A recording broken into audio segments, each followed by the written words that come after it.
आज हमारे पास जो चीज है वो पहली नजर में बहुत मामूली लगती है। बस एक बधाई का मैसेज मनीष नाम के एक शख्स ने अमी आनंद को भेजा है।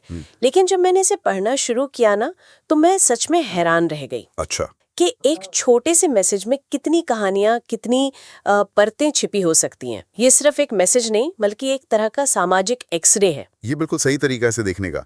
आज हम यही समझने की कोशिश करेंगे कि जब कोई प्रतियोगी परीक्षा में सफल होता है तो वो कहानी सिर्फ उस एक इंसान की क्यों नहीं होती। सही बात है। ये मैसेज हमें एक बेहतरीन मौका देता है ये देखने का कि कैसे एक रैंक, एक सफलता बिहार के एक छोटे से गांव से निकलकर एक पूरे समाज की उम्मीदों और इतिहास का हिस्सा बन जाती है। तो चलिए इसकी चीर-फाड़ शुरू करते हैं। बिल्कुल। सबसे पहले जो बेसिक फैक्ट्स हैं उन पर आते हैं। मैसेज में लिखा है कि अमिया आनंद का यूपीएससी ईएससी 2025 परीक्षा में चयन हो गया है। ईएससी मतलब इंजीनियरिंग सेवा परीक्षा। हाँ, सिविल इंजीनियरिंग में उनकी ऑल इंडिया रैंक 154 आई है। ये अपने आप में ही एक बहुत बड़ी बात है। बिल्कुल। और यहाँ एक दिलचस्प शब्द पर गौर करना चाहिए। मैसेज में से भारत की सबसे कठिन परीक्षा कहा गया है। हाँ, मैंने भी ये नोटिस किया। ये लाइन बहुत कुछ कहती है।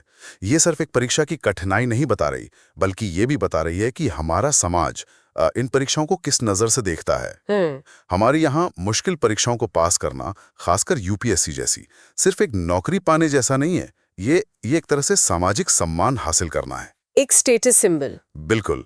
और ईएससी वाकई बहुत प्रतिष्ठित है। और 154वीं रैंक का मतलब है कि आप देश के सबसे तेज दिमागों में से एक हैं। हाँ, ये कठिन परीक्षा वाला टैग एक तरह का मेडल है। लेकिन 154वीं रैंक अपने आप में बड़ी बात तो है, पर मुझे लगता है कि इस कहानी का असली मजा रैंक में नहीं है। नहीं, बिल्कुल नहीं। असली मजा इस बात में है कि ये रैंक आई कहाँ से है। मैसेज में साफ साफ लिखा है, अमिया आनंद का गांव है भिंडसपुर, पंचायत बेलागंज, जिला गया, बिहार। और फिर आती है वो लाइन जिसने मेरा ध्यान सबसे ज्यादा खींचा। पहले व्यक्ति वाली। हाँ, वो बेलागंज पंचायत से यूपीएससी की परीक्षा पास करने वाले पहले व्यक्ति हैं। ये एक लाइन ये इस पूरी कहानी का कैनवस ही बदल देती है। आपने नस पकड़ ली। ये पहले व्यक्ति होना ही यही इस कहानी को एक अकादमिक सफलता से उठाकर एक ऐतिहासिक घटना बना देता है। बिल्कुल। सोचिए उस जगह के बारे में। बेलागंज कोई बड़ा मेट्रो शहर तो है नहीं। वहां शायद वैसी कोचिंग, वैसी लाइब्रेरी, वैसा माहौल ना हो जो दिल्ली या कोटा में मिलता है। तो जब ऐसी जगह से कोई लड़का नेशनल लेवल पर इतनी बड़ी कामयाबी हासिल करता है, तो वो सिर्फ एक सफल उम्मीदवार नहीं रहता, वो एक मिसाल बन जाता है, जीता जागता सबूत कि हाँ, यहाँ से भी ये हो सकता है। एग्जैक्टली। वो उस इलाके के हजारों नौजवानों के लिए एक उम्मीद बन जाता है।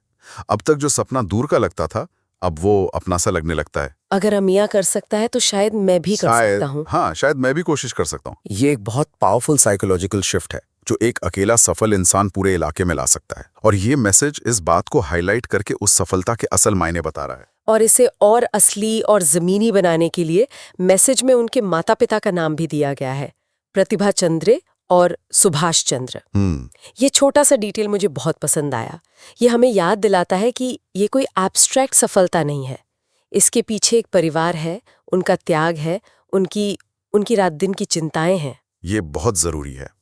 नामों का जिक्र इसे आंकड़ों की दुनिया से निकालकर इंसानी जज्बातों की दुनिया में ले आता है। सही कहा। कि याद दिलाता है जो किसी एक की सफलता के पीछे खड़ा होता है।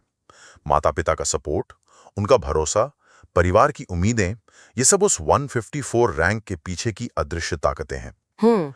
और जब मैसेज ये कहता है कि वो पहले व्यक्ति हैं, तो एक तरह से वो अब सिर्फ सुभाष चंद्र के बेटे नहीं रहे, वो पूरे बिलागंज पंचायत के बेटे बन गए हैं। वाह। उनकी सफलता अब निजी नहीं, सार्वजनिक हो गई है। और यहीं से ये मैसेज एक और गहरा गोता लगाता है। व्यक्तिगत और भौगोलिक पहचान से आगे बढ़कर ये सामुदायिक गौरव की बात करता है। इसमें एक लाइन है, आनंद को धन्यवाद जिन्होंने हट किया, भूमिहार समाज के लिए इतिहास रचा। अब यहाँ सफलता को एक व्यक्ति या एक गांव से भी बड़ा करके एक खास सामाजिक समूह की जीत बताया जा रहा है। ये बहुत दिलचस्प है। बहुत ज्यादा। यहाँ ये समझना जरूरी है कि भूमिहार बिहार में एक सामाजिक और राजनीतिक रूप से प्रभावशाली समुदाय रहा है। जी। तो जब संदेश में समाज का जिक्र होता है, तो ये उस उपलब्धि को एक खास सामाजिक पहचान के साथ जोड़ देता है। ये हमें इंडिया के सोशल फैब्रिक की एक मजेदार झलक देता है, जहां व्यक्तिगत उपलब्धियां अक्सर सामूहिक पहचान और गौरव का हिस्सा बन जाती हैं। ये कुछ वैसा ही है जैसे जब हमारे मोहल्ले का कोई लड़का क्रिकेट टीम में चुन लिया जाता है। तो हर कोई कहता है और ये तो अपना बच्चा है। हाँ हाँ हाँ, बिल्कुल अचानक से सब उसके रिश्तेदार बन जाते हैं। बिल्कुल वही बात है। यहाँ भी वही हो रहा है। अमेय आनंद की सफलता को हटक या भूमिहार समाज की सफलता के तौर पर देखा जा रहा है, और इतिहास रचा जैसे भारी भरकम शब्दों का इस्तेमाल ये दिखाता है कि ये उस समुदाय के लिए कोई आम घटना नहीं है। नहीं, ये एक मील का पत्थर है जो आने वाली पीढ़ियों को सुनाया जाएगा। ये उस समाज के युवाओं के लिए एक नया बेंचमार्क सेट करता है। लेकिन जब मैं ये पढ़ती हूँ तो मेरे मन में एक सवाल आता है, क्या यह हमेशा एक अच्छी चीज होती है? एक तरफ तो ये बहुत बड़ा सपोर्टेड सिस्टम है कि पूरा समुदाय आपके साथ खड़ा है, लेकिन दूसरी तरफ क्या ये उस नौजवान पर एक भारी बोझ भी नहीं डाल देता? बिल्कुल। अब वो सिर्फ अमीय नहीं है, वो समाज का गौरव है। ये एक बहुत ही जरूरी और गहरा सवाल है।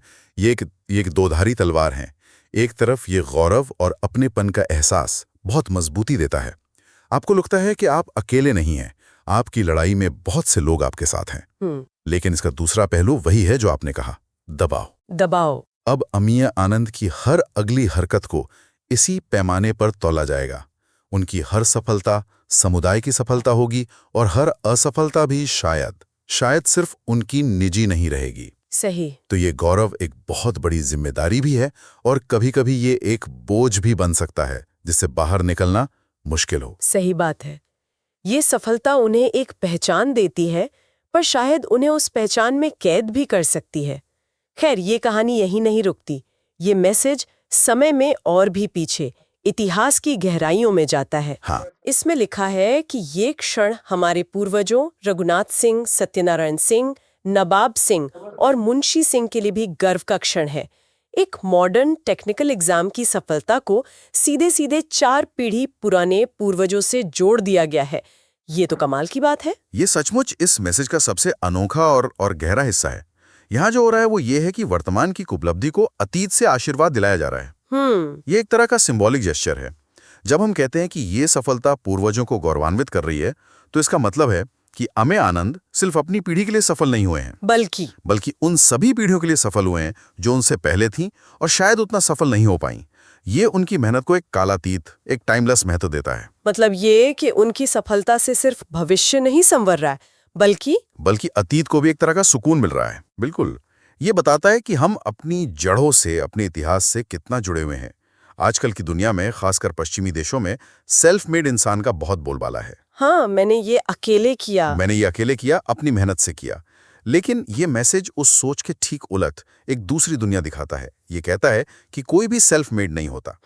हमारी सफलता में उन लोगों का भी हिस्सा होता है जिन्हें हम जानते तक नहीं, हमारे पूर्वज, जिन्होंने वो नींव रखी जिस पर आज हम खड़े हैं। ये उपलब्धि भविष्य के लिए एक मिसाल तो है ही, साथ ही ये अतीत का, उन जड़ों का सम्मान भी है। वाह! तो अगर हम इन सब धागों को एक साथ पिरोएं, एक नौजवान इंजीनियर की 154वीं रैंक, एक छोटे से पंचायत का पहला अफसर, एक समाज का गौरव और पूर्वजों का आशीर्वाद, तो आखिर में तस्वीर क्या बनती है? ये मैसेज हमें सफलता के बारे में क्या सिखा रहा है? ये हमें सफलता को देखने का एक ज्यादा बड़ा, ज्यादा सामूहिक नजरिया देता है। ये हमें याद दिलाता है कि सफलता एक अकेली, आइसोलेटेड घटना नहीं है। ये एक पेड़ की तरह है। जब हम एक मीठा फल देखते हैं तो हम सिर्फ फल की तारीफ नहीं करते। हमें पता होता है कि उस फल के पीछे एक पूरा पेड़ है। उसकी जड़ें हैं जो जमीन से पोषण ले रही हैं, उसका तना है जो मजबूती से खड़ा है, उसकी शाखाएं हैं। और इस कहानी में अमेय आनंद वो फल है। हाँ, अमेय आनंद वो फल है, लेकिन उनका परिवार, उनका गांव, उनका समुदाय और उनके पूर्वजों की विरासत, वो सब जड़ें, तना और शाखाएं हैं जिन्होंने उस फल को मुमकिन बनाया। ये मैसेज यही कर रहा है। ये अमेय की सफलता का जश्न मनाते हुए उस पूरे पेड़ का, उस पूरे इकोसिस्टम का जश्न मना रहा है। ये कह रहा है कि सफलता का श्रेय भी साझा होता है और उसका गौरव भी साझा होता है। ये एक बहुत ही खूबसूरत सोच है और ये भी दिखाता है कि एक इंसान की पहचान कितनी बहुस्तरीय, कितनी मल्टी लेयर्ड होती है। एकदम सही। इस एक मैसेज के हिसाब से देखिए, अमेय आनंद क्या हैं। वो एक सिविल इंजीनियर हैं, वो सुभाष चंद्र के बेटे हैं, वो भिंडिसपुर गांव के रहने वाले हैं, वो बेलागंज पंचायत के पहले यूपीएससी क्वालिफायर हैं, वो हरटकिया भूमिहार समाज का गौरव हैं और वो अपने पूर्वजों की विरासत को आगे बढ़ाने वाले हैं। इतनी सारी पहचानें एक साथ। हाँ, ये सारी पहचानें एक साथ मौजूद हैं और एक दूसरे को मजबूत कर रही हैं। ये संदेश इन सभी पहचानों को एक साथ स्वीकार करके उनका सम्मान कर रहा है। ये सफलता के विचार को बहुत ज्यादा अमीर और सार्थक बना देता है। तो आज हमने देखा कि कैसे एक छोटा सा बधाई संदेश अपने अंदर कितनी दुनियाएं समेटे हुए हैं। ये सिर्फ एक मैसेज नहीं, ये एक सामाजिक दस्तावेज है। बिल्कुल। इसमें एक व्यक्ति के संघर्ष की कहानी है, एक पिछड़े इलाके की उम्मीदों की कहानी है, एक समुदाय के गौरव की कहानी है और पीढ़ियों की विरासत की कहानी भी है। अम्मी आनंद की 154वीं रैंक अब सिर्फ एक नंबर नहीं है, ये बेलागंज के लिए, उनके समाज के लिए एक प्रतीक बन गई है। और ये हमें सफलता की परिभाषा पर फिर से सोचने के लिए मजबूर करता है। अक्सर हम सफलता को नौकरी, पैसा या पद से नापते हैं। सही बात है। लेकिन इस मैसेज के नजरिए से देखें तो सफलता का मतलब है अपने समुदाय को गौरवान्वित करना, अपने परिवार का नाम रोशन करना और अपनी जड़ों को सम्मान देना। इस परिभाषा में पैसा शायद बाद में आता है, पहले जिम्मेदारी और सम्मान आता है। ये एक बहुत ही अलग और गहरा नजरिया है। बिल्कुल, और ये हमें एक बहुत ही जरूरी सवाल पर सोचने के लिए छोड़ जाता है। जब हम अपनी या दूसरों की उपलब्धियों को देखते हैं, तो क्या हम सिर्फ उस अकेले इंसान को देखते हैं, या हम उन अदृश्य धागों को भी पहचानने की कोशिश करते हैं जो उसे उसके परिवार, उसके समाज और उसके इतिहास से जोड़ते हैं? हम जब सफलता के पीछे भागते हैं तो हम असल में किसकी कहानी लिख रहे होते हैं? सिर्फ अपनी, या हमसे जुड़े हुए उन सब लोगों की भी?